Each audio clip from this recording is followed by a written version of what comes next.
Shalom everybody, Alex Coles here. Today we're talking about editing skate photos in Adobe Photoshop.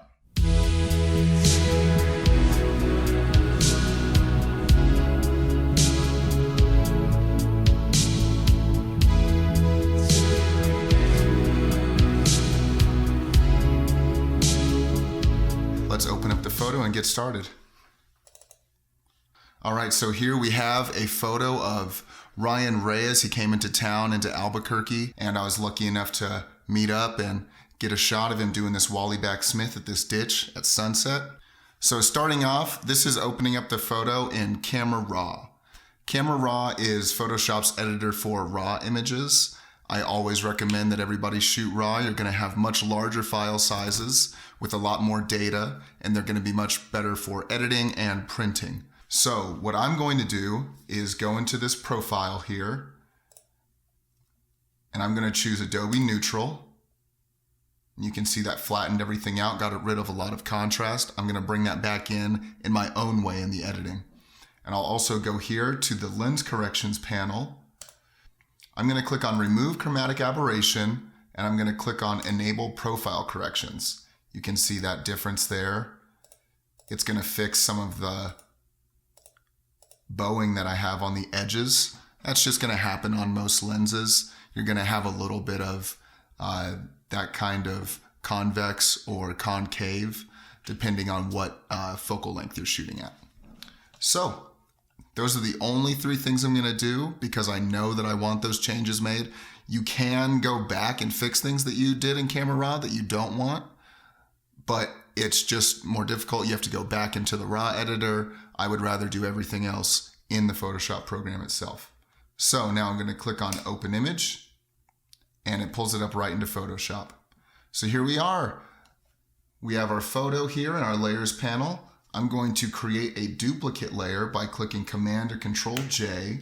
You can also pull the layer onto this icon here. This is the new Photoshop, so it's a square with a plus. If you're working on one of the older versions, it's going to look like a piece of paper with a fold on it. I only want one though, so I'm just going to get rid of that extra one. First off, what I want to do is crop and straighten photos. I just do this from the get-go, and that way all my other edits are responding to the already cropped image instead of having to compensate later on. We're going to crop. So click C or come over here to the crop tool and you can click on that. Make sure delete cropped pixels is unchecked. You do not want that checked. If you ever want to go back and change your crop or readjust some things, all those pixels are going to be deleted that you cropped originally if that is checked. So always leave that unchecked. Keep all that data. There's no reason to get rid of it. So what we're going to do first is grab here by one of the corners and we're going to tilt the photo to get it straightened. And see what I did here was line it up.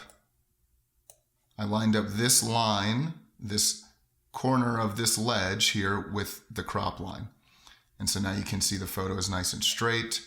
Now what we're also going to do is hold shift, because if I just grab here and move around, my aspect ratio is not going to be maintained. So I'm going to hold shift. It's going to hold the same aspect ratio. I don't like all that bush that's here in the corner. So we're just going to crop that right out. And now click check. Boom. And now just to see a difference there, you can see the tilt, and now we're much more zoomed in on Ryan here. Now what we're going to do is edit our lighting. I'm going to use a curves adjustment layer. Now curves looks very complicated. It's really not that crazy once you just start messing with it and seeing what happens when you click on points. Basically, what you're looking at is a graph of the darkest parts of the image and the lightest parts of the image. So right here, where this black triangle is, you have the absolute darks, the blacks, and over here, by this white triangle, you're gonna have the absolute whites. What you can see here is a graph that's going from the darkest to the lightest, from left to right, and from the darkest to the lightest, from bottom to top. And there's this line going straight through the middle of that graph. And what you can do with a curves layer is create points on that line and affect different points of luminance in the image. And what that just means is the brightness levels inside the image. to make a nice contrast, since we use the neutral profile setting, we're going to bring contrast back, but however much we want. So I'm going to create a point here closer to the highlights and bring it up. You can see the image is getting brighter, but now all these shadows are far too bright and I want to bring them back down. So I'm going to come over here closer to the shadows and I'm going to create another point and I'm going to bring it down. And as you can see, the highlights are staying where they are, but now the shadows are going back down, bringing back that contrast. And so if I turn this on and off, you can see the shadows are closer to where they are originally, but the highlights are much brighter. And so what we can do is we're going to bring their point out a little farther and almost bring them up a little bit. There we go. And we'll bring the highlights up just a little bit more. The photo started out a little dark, so we're going to bring both sections up, but make sure that our highlights are still higher than our shadows to keep contrast. So we're going to label that exposure curve. And now underneath that, we're going to open up another curves layer. And we're going to make this our color layer. We're going to adjust our color and get a neutral gray, white, and black in the image. So a very easy way to do this is by clicking on this gray eyedropper tool here. And you find something that should be gray in the image and you click on it. So as you can see, Ryan's shirt is very close to gray. So we're going to click on a point there. I'm going to zoom back out. And now our color is based on Ryan's shirt. His gray is a neutral gray. If you look in the top right and at the info panel, we're getting close to having very neutral grays in his shirt. You can see the red, green, and blue channels. They're only 2 points away from each other. And so what that means is that all red, green, and blue data is coming in even, which corresponds with being neutral. I'm believing that his shirt is a little more yellow because you can look in the photo and see everything's a little bit yellow. Now it is at sunset, so it should be a little more yellow and red than blue, but it's a little too much. So what we're going to do is click on that curve layer that's adjusting the color and bring the opacity down slightly. And at 70% opacity, now you can see we have a very nice neutral color that's still bringing in the yellow from that sunset. We're going to bring it down just a little bit more, make our blues look a little more natural. There we go. And we'll label this color curve. Next, we're going to fine tune our color by using hue saturation adjustment layers. And now if I want to adjust certain levels of saturation, I don't want to use the default one that it opens with, because if I adjust this, you can see all the colors are getting saturated or desaturated. So if you click here on the word that says master, a drop-down menu comes out and you can choose different color channels to affect. So what we're going to do is bring our reds up because it looks so beautiful in that sunset. We want to bring those reds out and see now when we pull it, the sky is staying perfectly the same because it's blue. There's no red in the sky. So it's not being affected by this adjustment. So we're going to bring the reds out. You don't want to do it a lot, but you do bring it out enough to where that color really pops. You want to be subtle though. You don't want to make it look obvious that you're doing this. So we're going to call that red saturation. And we'll do another one for the yellows. The ditch is very yellow. His skin has some yellow in it. His skin also has red in it. So it's going to be affected by the red saturation too. All right. And so that's the yellow saturation. And finally, what we're going to do is make one more just for the blues in the sky. As you can see, it's affecting the blues in the sky, his jeans, and on his grip tape, and a little bit in his shirt in the shadows. And so we're just going to bring that blue out. All right. And we'll call that blue saturation. Okay. So those are the general edits that are going to get your lighting and color looking very nice, looking very professional, and gives you a lot of control about how you want the photo to look. If you want to bring saturation down, you do that. If you want to make certain things lighter or darker, you do that. Now what we're going to do is go into much more specific adjustments using masks. So the first thing I'm going to do is do an adjustment that I do on all my skate photos. I call it a spotlight adjustment. And so we're going to open up a curve. we're going to grab this hand tool. What this hand tool lets me do, as you can see when I hover over it, it says click and drag image to modify the curve. So what that lets you do is click anywhere on the photo, and if you look at my curve layer, you can see a circle that's moving around as I move the cursor around. And what that means is that wherever I click on the image, I'm going to be able to adjust that specific luminance value in the curve. So I will click on his shirt again, and we'll make it brighter. And then I will click on his jeans, and I'll make it darker. Now this is affecting the entire image. I don't want that. I want to leave the exposure on the image the way it is. So what we're going to do is open up our marquee tool, our elliptical marquee tool. Now, if you've never used this before, you will probably be at the rectangular marquee tool. If you right click on it, you'll be able to open up the elliptical marquee tool. I just found that a circle works better for this effect than a rectangle. I always started off feathering. You're gonna need a large feather for this effect for it to look believable. I have 140 pixels. You can always just feather after making a selection. It's up to you, really. So I'm going to just click and drag, and I can make a selection that's going to contain all of Ryan in it. What we're going to do is tell Photoshop where we want the mask to be on and where we want it to be off, which is going to allow us to control where in the image the curve layer is in effect. So we have Ryan selected. What we want to do is select the rest of the image and turn it off in the curve layer. So what we're going to click is Command or Control Shift I, and that's going to inverse our selection. And so now we are selecting everything but Ryan and his immediate surroundings.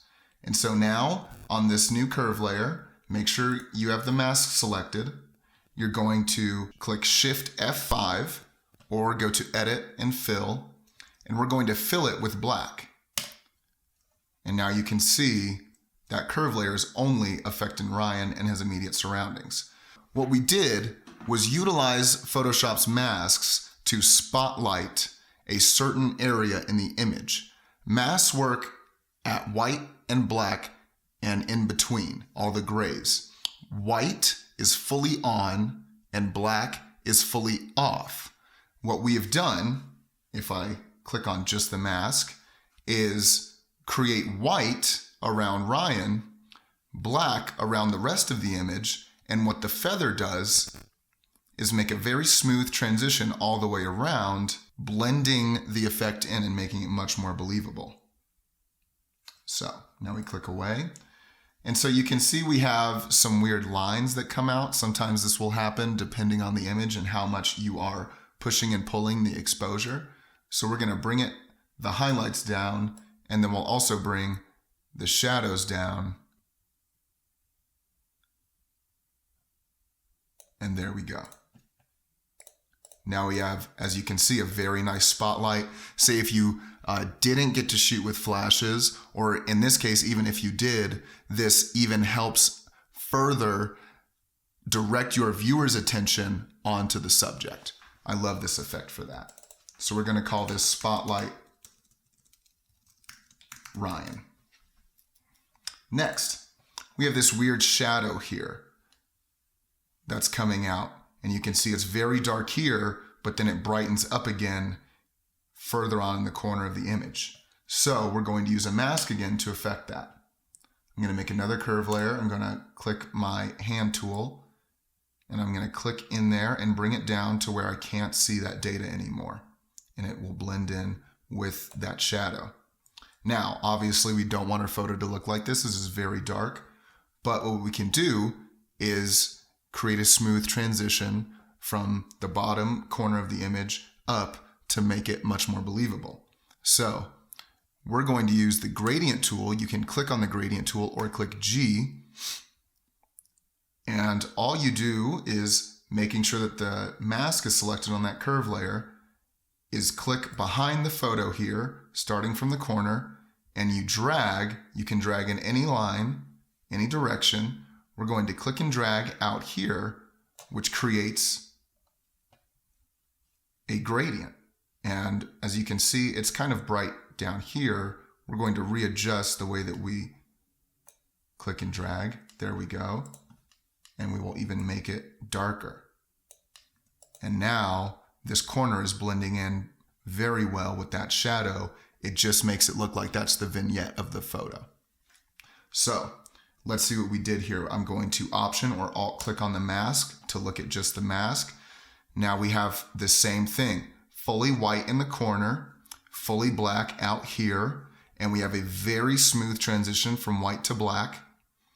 And all these grays make this effect very believable. Now if I turn that off, turn it on, you can see we're blending in that shadow to the corner very well, and it looks much more natural. Okay, so we will call that bottom right exposure. So this is very nice. I really like the lighting. I really like the color. We've made these pop a lot. Let's bring out the sunset just a little bit more using one of these gradient tools again. So we'll click here, we'll darken it, which is going to bring out the contrast in it. We'll click on the gradient tool. Now, if you come up here to the top, you can see a couple different gradients. And what these are different versions of the gradient tool, which are going to create different kinds of gradients. And so the other two I use the most would be this one, the circular gradient tool, and this one, which is a diamond type of gradient tool. Now in this situation, I think the diamond will help us the most, and I will show you why in a second after making one. I'm going to click right here. I'm going to hold Shift to make a straight line, and I'm going to bring it out to the edge of the sunset. There we go. Now let's see why we use that instead of the square gradient. Can you see how it is forming with the sky? We have made a very nice form with the sky. It's not going to affect all the way out. It's going to match with the sky. We're going to bring the opacity of that down because it's a little strong. And what we'll do is make some more contrast to help make that effect more believable.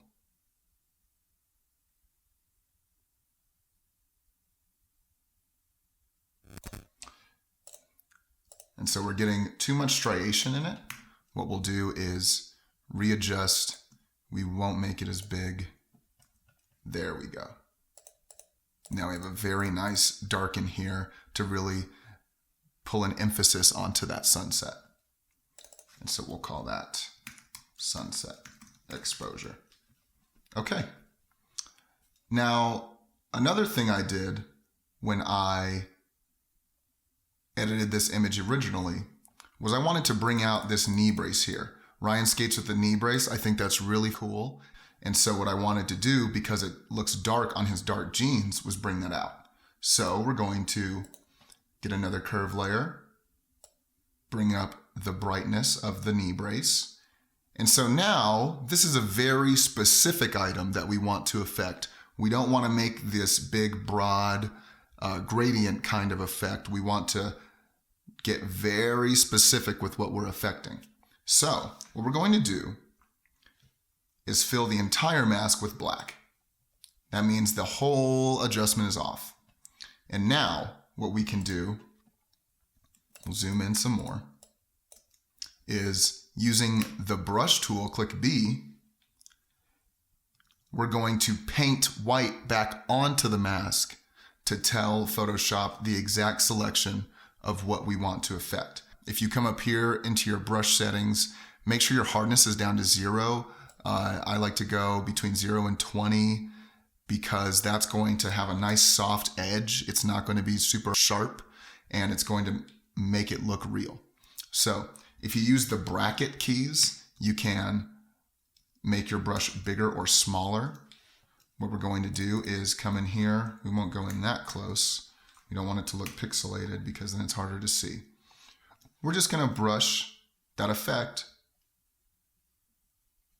onto the brace. Look how easy that is. I'm just clicking, dragging the mouse over where I want the effect to take place.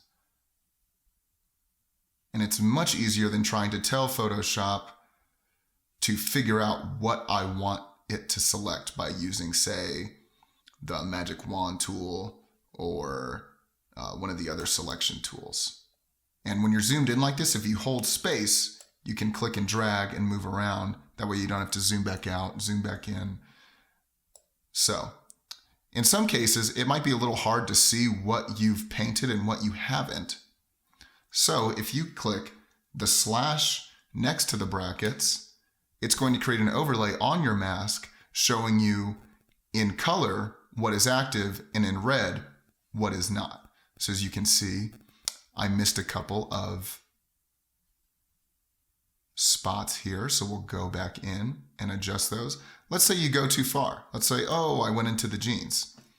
What you can do is paint it back with black. Paint it right back. It's easy. If you click X, that's the hotkey. As you can see, those colors are changing here every time I hit X. That way you know which color you're painting with. So we're going to go back to white. I'm going to turn this mask off so that it's easier to see. The overlay, sorry. And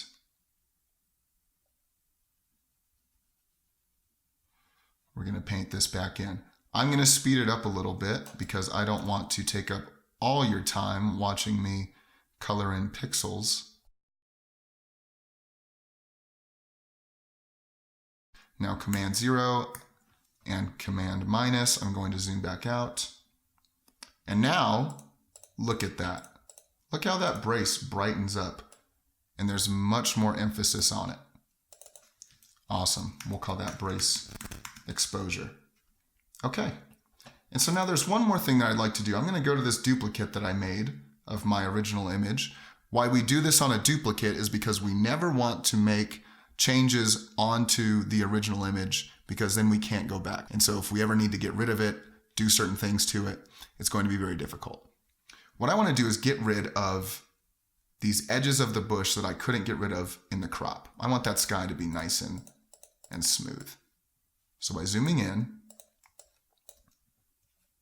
I'm going to use the patch tool. This is very easy way to get rid of things that are in the sky, on the ground, things like that. So I'm going to come over here to the patch tool, or J. So I'm going to click and drag the patch tool around that branch here and make a selection around it. Now if I go up here to source, what I'm going to want to do is click inside the selection. Make sure you are on the duplicate layer, not the original. I'm on the duplicate. I'm going to click and drag inside this selection, and I'm going to pull it over here to where the sky is smooth and there's no other thing in it. And I'm going to release. Now that's been gotten rid of. Now you can see the patch tool, when it's on an edge, will do this weird effect here. What we're going to do is click S or go to your clone stamp tool. The brackets work the same way with the clone stamp that it does with the brush, so we're going to make it a little bigger. Now, when you're clone stamping, you take data from a certain source and paint it onto another area. So by holding Option or Alt, we can click here where there's nothing in the sky, and now that's going to be where our source is. And we're just going to click and drag over that. Okay. Now I'm going to zoom out. That is gone. Completely gone. I'm going to turn that off, turn it on. It's like it was never there. So let's do that with the other one. Remember, we do patch tool around, make our selection, pull it out into the sky. Easy. Click S, get our stamp tool, hold Option or Alt, click in the sky, drag it over. So simple. That's gone. Whenever there are things in your photo, using the stamp tool, using the patch tool, it's going to make things so easy to get rid of distracting objects that snuck their way into your photo or that you can't get rid of through cropping. So we're going to label this patch plus stamp. Now that we've made all of those adjustments, we're going to do one more thing. We're going to sharpen the photo. I'm going to show you a very nice technique that sharpens the photo very cleanly without affecting noise in the image. Say if you shot at a very high ISO, it was dark. This method is, while still in some ways affecting noise, is going to be much cleaner than the just normal sharpen filter that is on there. So, what you want to click is the hotkey command, Command or Control, Option or Alt, Shift E. And that has made a new layer that is a composite of all the layers that are in your file. So we're going to click Filter, we're going to go to Other, and we're going to click High Pass while making sure that we are selected on that composite that we made. Okay, now what you're going to see is a very gray image. This is not the final product. This is our way to it. And so if I bring this radius up, you can see the image peeping through that gray. Now, this is a very important thing to know about the high pass tool. It's all about subtlety. You cannot just bump this tool crazy. It's going to look really bad. What we're doing is sharpening here. We're not creating an entire look of a photo from this. This is just sharpening. So I really don't like to go above 1.5. This even feels like too much for me. I'm going to keep my radius around 1. What I've learned is that what you want to do is bring it down and you start to bring it up. And once you start seeing lines like there in 0.8, we'll go up to 1. You can only just faintly see lines. And so we're going to click OK.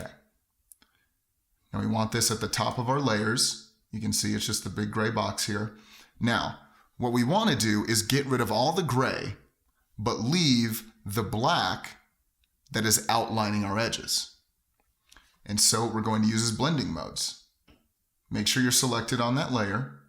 Go into this drop-down menu that says normal. This is your blending mode. And what we're going to do is choose overlay. All the gray is gone.